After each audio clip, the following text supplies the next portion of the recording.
Hi dears, ഇന്നത്തെ വീഡിയോയിൽ നമ്മൾ മലബാറുകാരുടെ ഭക്ഷണമായ നൈസ് പത്തിരിയാണ് കേട്ടോ ഉണ്ടാക്കാൻ പോണത്. അപ്പോൾ നമുക്കതൊന്ന് ഉണ്ടാക്കിയാലോ. അപ്പോൾ അതിന് വേണ്ടിയിട്ട് ഞാൻ ഈ ഗ്ലാസ്സിൽ ഒരു 2.25 ഗ്ലാസ്സോളം അരിപ്പൊടി എടുക്കുന്നുണ്ട്, പത്തിരിപ്പൊടി. ഇതെൻ്റെ ഒരു അളവ് ഗ്ലാസ്സാണ് കേട്ടോ. ഇതിലൊരു 200 ഗ്രാമൊക്കെ കൊള്ളും. ഞാൻ മിക്കവാറും എടുക്കുമ്പോൾ ഈ ഗ്ലാസ്സിൽ തന്നെ എടുക്കാറ്.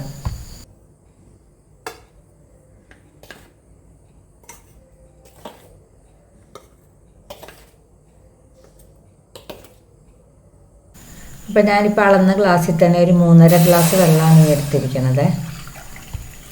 അപ്പോൾ നമുക്ക് പാനിലോട്ട് ഒഴിച്ച് അതൊന്ന് തിളപ്പിച്ചെടുക്കണം.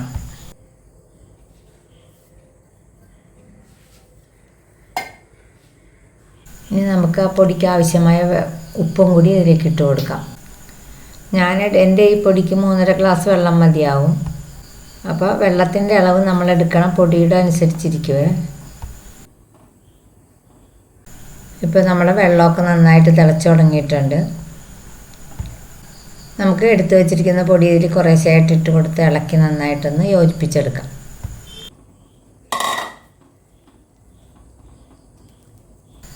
അപ്പോൾ ഈ വീഡിയോ കണ്ട് ഇഷ്ടമാകുകയാണെങ്കിൽ ഒന്ന് ലൈക്ക് ചെയ്യാനും കമൻറ്റ് ചെയ്യാനൊന്നും മറക്കരുത് കേട്ടോ.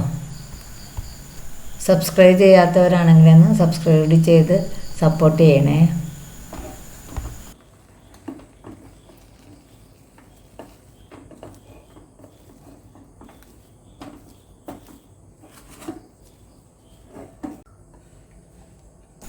നമ്മളിത് നന്നായിട്ടൊക്കെ യോജിപ്പിച്ചെടുത്തിട്ടുണ്ട്.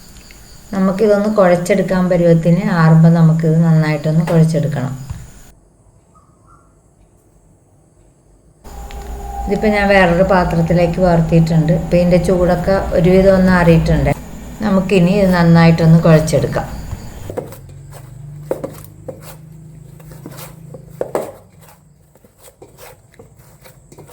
ഇതിപ്പോൾ നന്നായിട്ടൊക്കെ കുഴച്ചെടുത്തിട്ടുണ്ട്. ഇതിലേക്ക് ഞാൻ കുറച്ച് ഓയിലും കൂടി ഒഴിച്ച് കൊടുക്കുന്നുണ്ട്.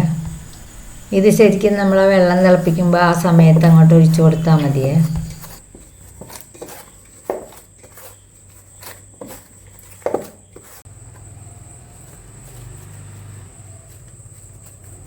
ഇപ്പോൾ ഓയിലൊക്കെ കൂട്ടി നന്നായിട്ട് കുഴച്ചിട്ടുണ്ട്. ഇനി നമുക്ക് ഇതിനെ ഓരോ ഉരുളകളാക്കി നമുക്ക് എടുക്കാം.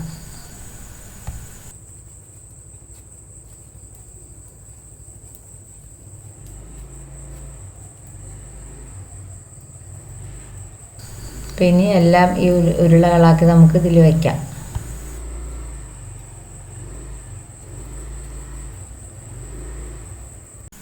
ഇനി നമുക്കൊരു ചപ്പാത്തി പ്രസ്സർ എടുക്കാം.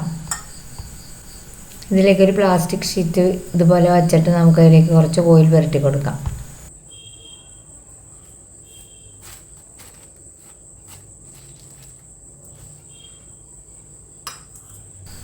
ഇനി നമ്മൾ എടുത്തു വച്ചിരിക്കുന്ന ഒരു ഉരുളയെടുത്ത് നമുക്ക് പ്രസ് ചെയ്ത് കൊടുക്കാം.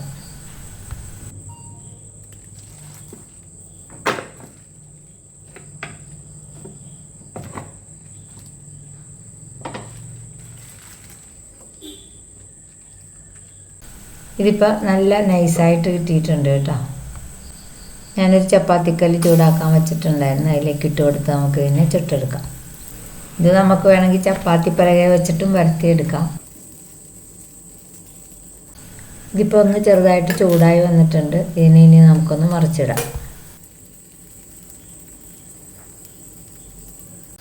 അപ്പോൾ ഈ വശം ഒന്നും കൂടി ആയിട്ടുണ്ട്. അതിന് നമുക്കൊന്നും കൂടി തിരിച്ചിടാം.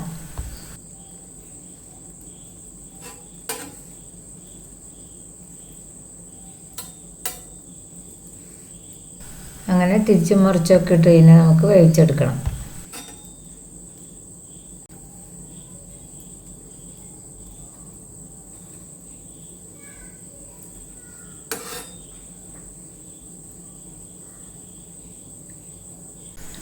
ഇതിപ്പോൾ നന്നായിട്ട് വെന്ത് നന്നായിട്ടൊക്കെ ആയി വന്നിട്ടുണ്ട്. നമുക്ക് ഇതിനെടുത്ത് മാറ്റാം. ഇനി നമുക്ക് അടുത്തതും ഇതുപോലെ പരത്തി എടുക്കാം. ഇനി എല്ലാം നമുക്കിതുപോലെ ചുട്ടെടുക്കാം.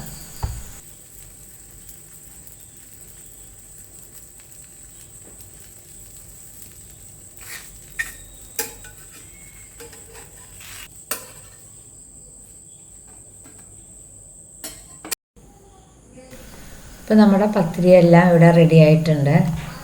നല്ല നൈസായിട്ടുള്ള പത്തിരിയാണ്. ഇത് നമുക്ക് നല്ല ചിക്കൻ കറിയുടെ കൂടെയോ അല്ലെങ്കിൽ ബീഫ് കറിയുടെ കൂടെയൊക്കെ കൂട്ടി കഴിക്കാൻ നല്ല ടേസ്റ്റാണ്. ഇത് തീരെ നൈസായതുകൊണ്ട് എല്ലാവർക്കും തന്നെ ഇഷ്ടപ്പെടും. അപ്പോൾ നമ്മുടെ ഇന്നത്തെ വീഡിയോ ഇത്രയേ ഉള്ളൂ.